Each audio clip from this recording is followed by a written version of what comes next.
சிவாய நம. யார் இந்த சிவன்?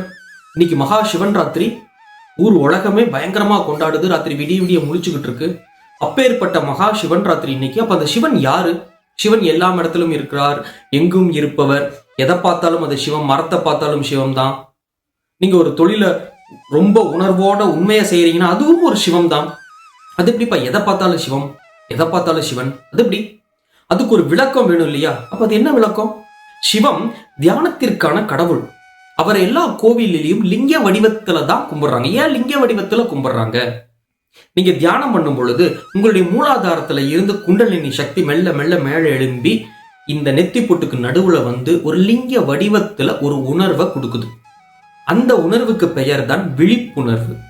அந்த லிங்க வடிவத்துல ஒரு உணர்வை நீங்க உணர ஆரம்பிச்சிட்டீங்கன்னா, நீங்க எந்த பொருளை பார்த்தாலும், எந்த செயலை பார்த்தாலும், எந்த தொழிலை நீங்க செஞ்சீங்கனாலும் விழிப்புணர்வோட செய்ய ஆரம்பிச்சிருவீங்க. அப்போ அந்த விழிப்புணர்வு லிங்க வடிவத்துல இருக்க, நீங்க அந்த விழிப்புணர்வோட ஒரு செயலை செய்யும் பொழுது அந்த செயல் சிவம் தானே. நீங்க செய்யற எல்லாமே அப்ப சிவம் தானே. நீங்க பாக்குற எல்லாமே சிவம் தானே. உங்க தொழிலும் சிவம் தானே. எல்லாத்தையும் சிவமா நினைச்சு பாருங்களேன். உங்களுக்கு தன்னால விழிப்புணர்வு உருவாக ஆரம்பிச்சிடும். அந்த லிங்க வடிவத்துல நெத்தி பொட்டுல உருவாகிறதுனாலதான் எல்லா கோவிலிலையும் சிவபெருமானை லிங்க வடிவத்துல கும்பிட ஆரம்பிச்சாங்க. மகா சிவன் ராத்திரி நல்வாழ்த்துக்கள். நமச்சிவாய.